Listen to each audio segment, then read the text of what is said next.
Week 4 of the Heroes Global Championship, and there's a Western clash on the line. I'm Gilly as always, here with Dreadnought, and with our 2 quick series finishing up in Europe, we're moving on to North America. Dread, not only do we have another amazing weekend of Heroes lined up, but there's a new meta to boot. There is. New patch is what we're going to be playing on. Kind of a little bit of a 2-patcher in the sense that we had another one on top of that, and a lot of balance changes, and that's going to mean a lot for the meta here in these players. Well, let's check in with the North American standings of HGC, where we can see that Tempo Storm still has their win streak going 4-0. They'll be playing today versus No tomorrow, so they're looking to further that to 5-0, and since they play again this weekend, they're looking for that 6-0 to secure a spot at the Western Clash. But the rest of the teams really are getting to a point where they have to win everything from here on out if they want to be able to claim those other 2 spots. Yeah, Gale Force Esports and Team A are, they really, Team A has a little bit of wiggle room. Gale Force, they pretty much need to be pretty convincing, but everybody else, they can't risk anything if they want an opportunity to be able to make it to the Clash. Once again, looking at the schedule for today, we kicked things off at HGC Korea, and after that moved on to HGC Europe, where 2 quick matches, Team Dignitas and Misfits still claimed victories, those teams furthering their lead in the European standings. We'll be finishing things out today with a battle of the old guard of North America between Team Naventic and Superstars, but we're starting with the team who has yet to lose in NA versus the team who has yet to win a series, No Tomorrow. Tempo Storm versus No Tomorrow, Dread. This is going to be a tough one for No Tomorrow. It absolutely is, and the best thing going for them really into this next series is the fact that the patches that have come into play, the new meta, maybe they've been able to figure something out that Tempo Storm, they can catch them off guard with. But other than that, it's just a huge uphill battle for them. Well, we have a lot more to say about this series, but before we get into it, let's hear for the players themselves. Tempo Storm versus No Tomorrow. Where it has some great players like Erho and Tiger, who their skill cannot be questioned. However, the team synergy and the overall team power of the teams they've been on in the past has varied a ton. You never really know how their teams are gonna perform overall. It's not necessarily their fault, but like the strength of their teams have been very volatile. And now that they're playing on, they're playing with a roster that it's hard to predict where they fall. If I had to choose a rival, I would say I'm going for Tempo Storm. We're a new team, we really want to prove ourselves, and we're setting our sights big. We want to go for Tempo Storm, and anytime we're against them, we want to show them what's up. They're the team that I have a lot of personal relationship with them. For example, Tiger JK, he's the one actually brought me into the scene, and he was my first ever amateur team. I've been with him for like 6 months and stuff. We're pretty good friends. And Casanova, his first amateur team was with me too. And so yeah, I have a lot of personal relation with them, but honestly, I believe our team is have more experience.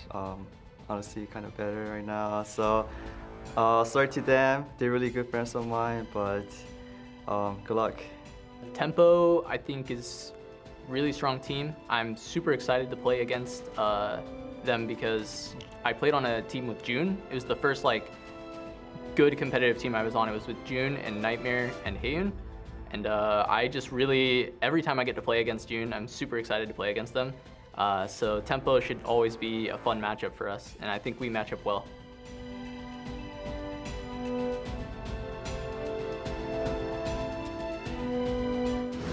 June is the nicest guy. He's like, sorry, I think we're gonna win. I'm sorry, my friends, but I think we're still gonna win. But I'm sorry. So nice. He is, and he's a lot of fun. I was lucky enough to be the one to be able to do an interview with him, and just everything about the conversation with Tiger JK was actually really awesome to hear, because he felt like Tiger JK, when he kind of pulled away from a top 4 team and then was trying to find his place, that he really does feel like there was a little bit of, as he said, bringing him into the scene, and almost kind of owes a thank you to that. But then he's like, but I'm feeling good about this. We're probably gonna win, but sorry. No, he's a really lovable guy, and I think it's understandable to be the position that June is in that interview. They're so dominant. It's showing so far. They've managed to go 4-0 here, and then No Tomorrow yet to be able to earn the win, going 0-4. Let's check in with our Battleground pool for HGC, see where the first game is going to take place. We're looking at bans. First of all, Tempo Storm banned Battlefield of Eternity. It's an understandable ban for them. They have had trouble on that Battleground in particular. Warhead Junction's the band for No Tomorrow, and then Tempo Storm, being the home team, picked Cursed Hollow.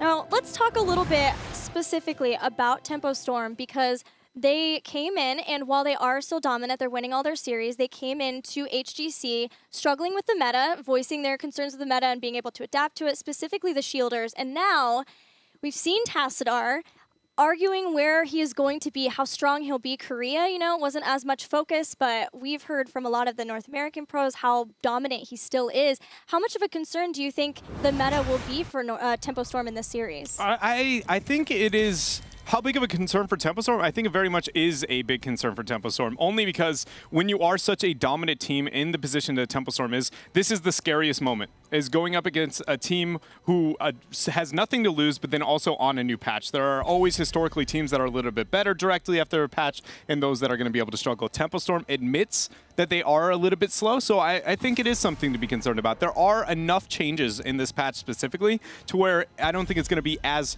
cookie cutter drafts as we saw out of the past couple of weeks. Yeah, and especially because they are not only looking at this series, but they have a series versus Gale Force Esports, one of their strongest competitors, coming up later on this weekend. So running up against them, they don't have maybe the time they would like to fully adjust this new meta. It has to be now. They have to use this series to make sure that they have a good grasp moving into that series versus Gale Force. So we do see the Zeratul and Tassadar removed. First pick is going to be the Malfurion here and now. So do we see the Zeratul prioritization that Tempo Storm has had in the past on this map? It's Malfurion, Zeratul.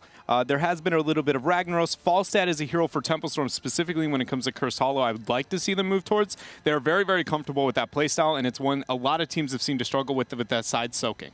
That Zeratul ban I love from No Tomorrow, specifically not only because Zeratul can be very scary, he has a great win rate in HGC North America. Just in general, he has one of the highest, 74% out of his 23 games, but Tempo Storm is undefeated with Zeratul. Som is 7 out of 7 with his games with that hero, and that is terrifying to go up against. But another good hero that Tempo Storm is finding results with is Falstad. Yeah, I love the fact that they ended up picking this up here. Tempo Storm, again, the success they've had with that hero, it's not even just the hero itself, it's the play style here for Tempo Storm.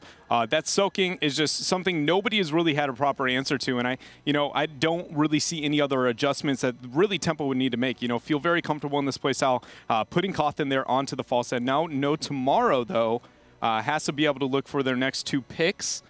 I don't think there's going to be anything that stands out that much. Li Ming, I'm doubting, is going to come out here. Tychus or Vala, probably the most realistic. The one time that we saw Cursed Hollow played by No Tomorrow, they did move into Tychus and later on down the road Tyrael, Illidan, Zarya, but it didn't work versus Teammate. They may not feel very confident with that style, and Casanova has other heroes besides Illidan that he might want to bring out instead, something like his Thrall. But it remains to be seen. We could even start seeing Sonya. How likely do you think that is, given her changes? I actually really like Sonya in the matchup to an Artanis specifically. Okay. I think she does very, very well into the Artanis. Li Ming here is the choice mixed with the Thrall for No Tomorrow. But the reason I like the Sonya into the Artanis is just because the 1v1 matchup and the skirmish potential not being, it just does so much damage into the Artanis in the 1v1. You can either choose to out wave clear by, just spinning to win onto the minion wave, or if you go blow for blow into the Artanis, you really begin to take off, especially post 7 in that matchup specifically. So I think it's reasonable. I don't think Cursed is the map that is going to, make a break. I think it's going to be more like the Infernal Shrines or the ones with dedicated 1v1ers. And so maybe not here, but overall, I would like to see some Sonya in North America. Diablo, though, is going to be the ban here for Tempo Storm. Now, there's something that we should talk about. No Tomorrow playing with a sub today. Their warrior player, Airho, is going to be subbed or subbed out for this series for Daihu. Daihu, a warrior player who is known quite a lot in the North American scene. He's played for teams like Fox and Healy for a long time, even making it to the top 4 of one of our regionals, and was known specifically for his ETC play. So that's not going to be an option, at least in this first game. Tempo Storm making sure they can pick up the Rock God. And with Diablo ban, maybe a little focus onto Daihu here from Tempo Storm. Yeah, it will be a tough series with even having the full roster for No Tomorrow by having Urho. And, But maybe this is going to be, you know, a positive. I've seen teams be able to outperform just having that new voice, a different approach, even just in communication could be a positive thing for them. But overall, you know, not having that committed scrim, you know, long-term teammate is obviously going to be a little bit more difficult here for No Tomorrow. But Daihu is a very capable player. Yes, very much so. And he messaged me and was very excited too, so that always adds a lot too. Yeah. All right, so now Tempo Storm here.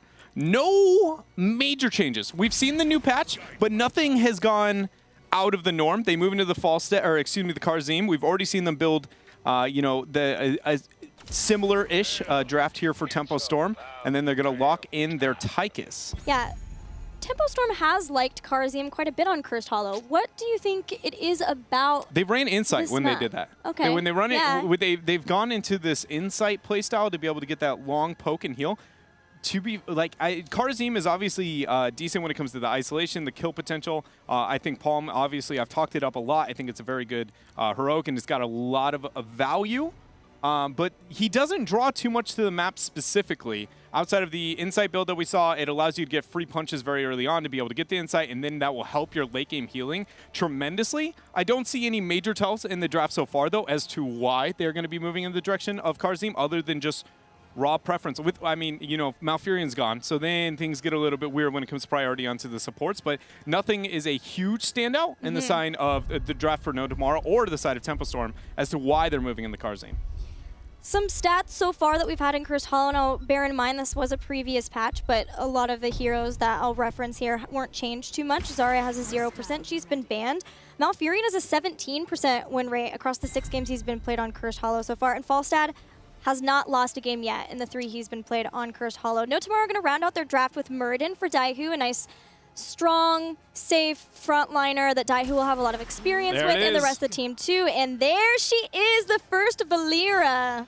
Valeera is going to be locked in here. So when we were talking about the Karzim, I do think we're going to see a little bit of pick focus, maybe even a 7-sided strike coming out there from June. But yeah, Valeera, she's going to be popping up here and there, you know, I think mainly on maps where there is no, it's not focused on the wave clear. It's going to be very focused when committing to the kill potential, especially with the very squishy backline that we see already picked by No Tomorrow.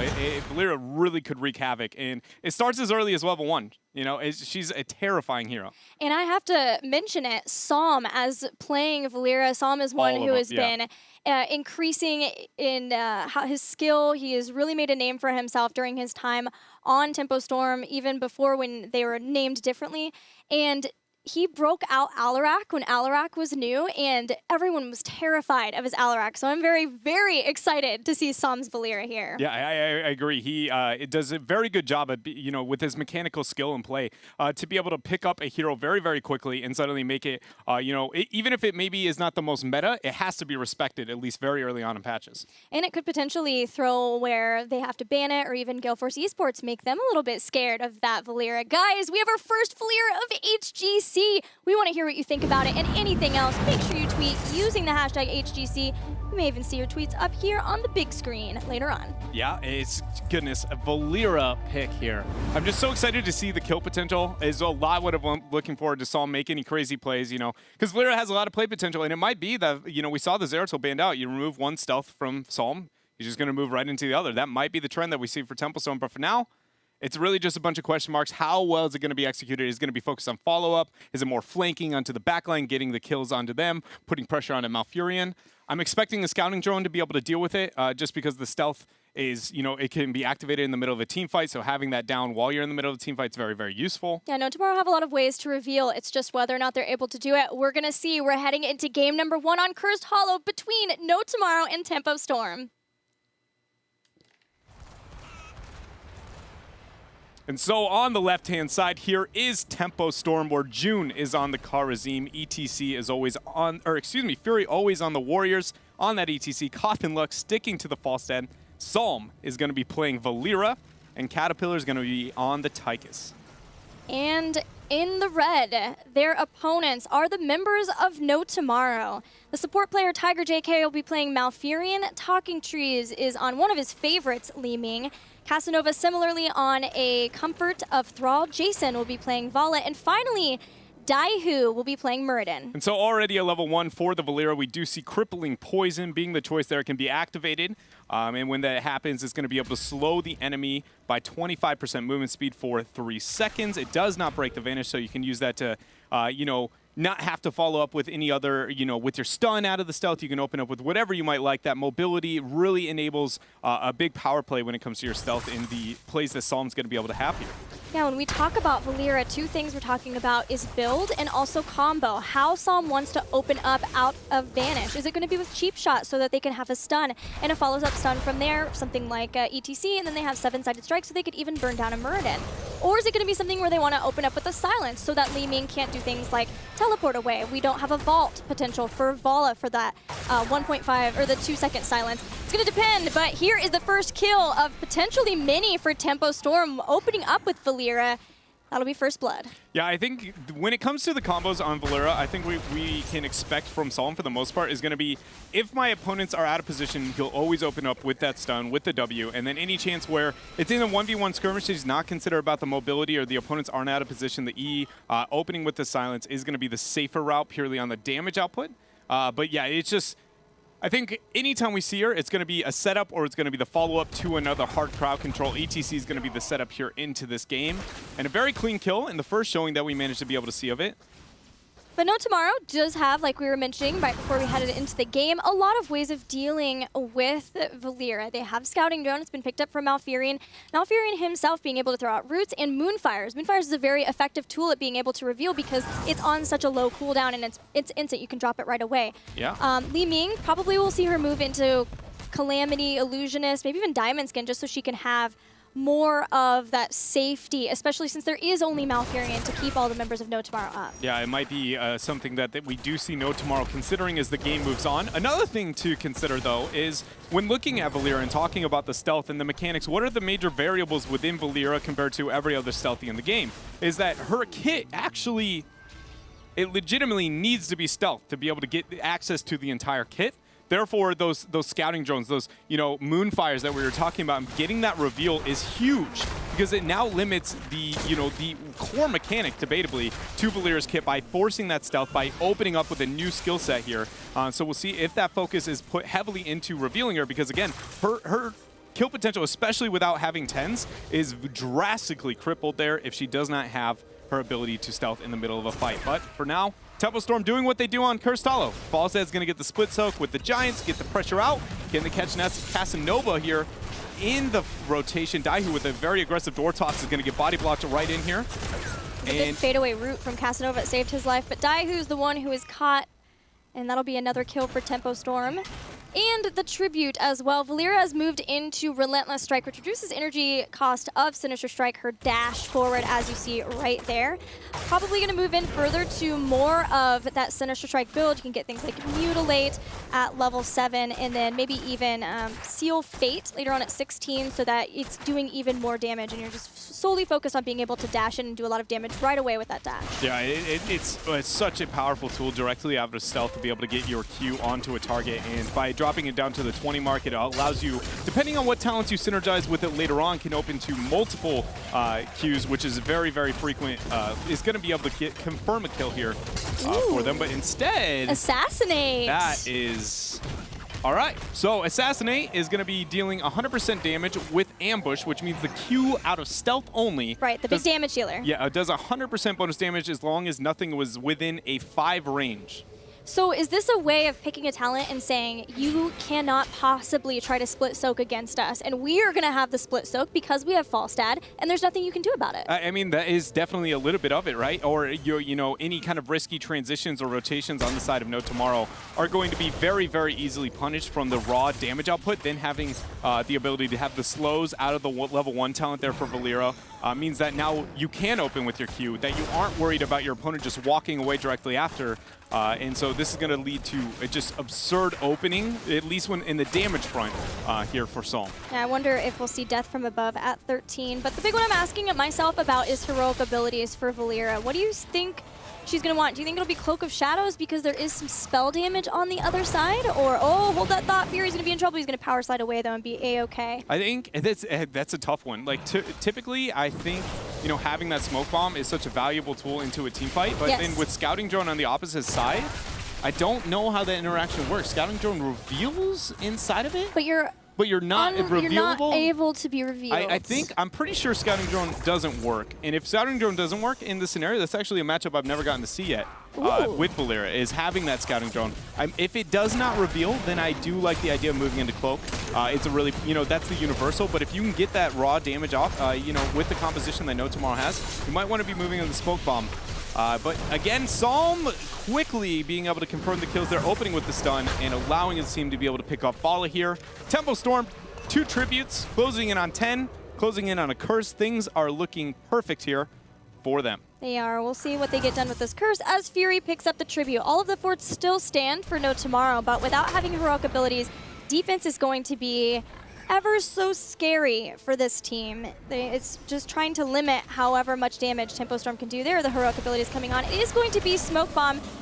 There it is. Divine Palm from June saves his life. Psalm's coming in. Let's see if he gets the stun. The stun, cheap shot does go down onto Tiger JK. Smoke Bomb comes out. Cawthon with the fly and the gust. Now all of No Tomorrow in a corner. Malfurion will be the first one to drop. Fury dives into the back and gets a 3-man mosh pit. There's a second kill. And Talking Tree is the only one to remain. June dives forward and secures that kill as well. Great job by Fury there, knowing, you know, the only route to escape is over your gate, using that level 4 talent to be able to slide right on past. Mosh pit to be able to confirm the kills here. And all of the members of No Tomorrow, except for Muradin, end up dying here in the middle of a curse, which means now they're sacrificing some of the soak onto the side. Just everything about this game is falling apart for No Tomorrow. No Tomorrow doing what they can, though, to continue soaking. We've got Daihu in the bottom lane, knowing that that's a safe avenue for them to get soak. Seeing all of the members of Tempo Storm here in the mid. They just want to try to get heroic abilities, and then they can try to make a fight happen. It'll be a fight, still down a lot. You know, Tempo Storm are almost to getting level 13, but at the very least, it's somewhere where they will have heroic abilities and try to start making the comeback. I'm really happy to see the June has moved towards the palm. We've had a lot of conversations about that 7-sided into the palm, everything else. Being able to get that peel and that counter momentum for your team is such a valuable resource with Divine Palm there. Sunder. Sunder. I thought so. This is the Thrall change where Earthquake went down to a 50% slow and the Sundering cooldown was reduced. I thought we might see it just right there, Casanova saying, "You will not run away from us," but being patient. I'm so for happy. now. So happy to see Sunder. Been waiting for it, just absolutely waiting for it here. All it took was a patch. You know, and the only difference from this version of Sunder from what we used to know as Sunder is it only got buffed in terms of damage. Hold on, the power slide combo, good pre-cleanse, from Tiger JK. Sundering was interrupted, though. So nice from Cawthon to interrupt that Sunder. Yeah, that was very, very well done. But the main difference between the original Sunder and the Sunder that we see now is purely just a buff in damage, but the CC has been removed. At least the duration has been nerfed by, I believe it was 0.25 seconds. All right, we'll see if it comes into play there. That is going to be a Sunder used. Daihu with the Twilight Dream. He ends up going down here. Palm used very, very early there from June. Is Psalm, it looks to aggress. He's in stealth, opens up there onto Jason. Didn't have enough damage yet. Is No Tomorrow here is just on full retreat. Thankfully, No Tomorrow did put enough damage on Fury where he wasn't able to dive in because that positioning could be very scary. Also, I believe Sunder did interrupt the first try for Mosh Pit too, so making sure that Fury did not get a Mosh Pit off in that location was key, but still no kills for No Tomorrow, and that was what they're really looking for. Now Psalm is jumping forward again, takes out Talking Trees for another kill. Yeah, it's a really unique approach that we see Psalm with this Valera and with this build, having that Q build. You saw him, he opens up outside of stealth and is willing to stealth in the middle of the fight and then chase there with that 13 that he managed to be able to pick up the mobility there, getting the increased damage out. So, you know, forcing the escape and then just getting, you know, a free chase and follow up there, and they've set themselves apart, obviously, here with the 3-level lead, now going to be able to pick up the boss. And Death from Above, the level 13 talent for Ambush, does help in his ability to chase someone down because it does have range and it puts you on the other side behind the victim in a way that you can hope to be able to body block them for a little bit longer until the rest of the team can follow up with some more crowd control abilities. Tempo Storm now 14-11. The tribute's going to spawn in the top, and a lot of the members for Tempo Storm were in the bottom. No Tomorrow did see this, but still without 13, fairly hesitant on what they should do to try to get back. They can give up a couple of tributes, but the problem with that is Tempo Storm, their rotations and soaking is so impeccable that No Tomorrow will still be up against the 16s of Tempo Storm by that point. Yeah, it's just being this far down at this point, there is no pretty fight for No Tomorrow left here. The question is which one they want to take, and I'm guessing it's pre-16, which in fact is the choice here as they make the transition up. Psalm already going into the Stormbolt lands though, and that is going to force him to be able to back out. Scouting Drone was dropped as well. So for a moment, Tempo Storm seem, like they don't necessarily want this fight. They know it's a risk. They do have the boss pressuring on the entire bottom half of the map though, and that is going to be gaining a decent amount of value as it takes out the keep from Wall. Valera had to use Smoke Bomb in that situation. And with that cooldown down, the rest of the team not feeling confident enough to engage. Even though they do have things like Gust and Mosh, why not just wait until they have 16 and then can go right back in, which is where we're seeing them move now. I would really like to see No Tomorrow try to punish the long cooldowns that exist on the side of Tempo Storm for the most part, specifically the Mosh Pit and having that Odin. Now the fact that we do see the Sundering over Earthquake, Sundering's cooldown, how short it is, really allows it to be a very comfortable to just kind of throw it out there, see what happens sitting at the 70 versus Earthquake, I believe is at 100 after the nerf. But either way, Tiger JK goes down here with Vala as Tempo Storm just proceeds to chokehold them out of every objective they could hope for. The top boss here, bottom tribute they might be willing to give up, but Tempo Storm full control, 11-0 in these kills. I see False Start fly down there once Tempo Storm realizes that nobody from No Tomorrow still is going to engage. But nope, the tribute's going to be picked up, Kotha not flying in, so Tempo Storm still playing ever so patiently, knowing that they have everything in the world, every advantage in the world at this point. And now because their boss will be pushing up to the top, they can start moving in, doing damage if they would like there at that keep. Just take out all of the keeps, make sure that No Tomorrow stays in their base as much as they can, and look for the time where they can win a fight that will win the game. Yeah, it's a long stretch left here for No Tomorrow. Tempo Storm now going to be looking up towards this keep from Wall. I expect any form of initiation here, just knowing No Tomorrow is so far behind there. Kothan ends up flying too. Casanova looks like he's flanking. He will. He opens with Sunder. Beautiful dodge from Psalm. Oh my goodness, that stealth into the queue. To be able to get the dodge. Twilight Dream is going to be used here, but with one man down, it doesn't look like it's going to matter. Odin's dropped here, and now Tempo moves towards this keep. There's only Thrall down for now, but a lot of heroic abilities were used there from No Tomorrow. Strafe, Avatar, even Twilight Dream are not available for No Tomorrow, whereas Tempo Storm still has a lot of their heroic abilities left. If they can move in, get the right mosh pit, that might be enough for the win. But No Tomorrow played it patiently, won't get any kills, but they do save the game. And Thistle T there at 16 for the Valera, being able to activate and restoring 100 energy, allowing for far more combos there. It doesn't really help when it comes to the stealth, but directly after, or a really, really long team fight, Thistle T can pay off here for Psalm. But at this point, with a 3-level lead, 16 talent tier advantage, they're picking up their second tribute.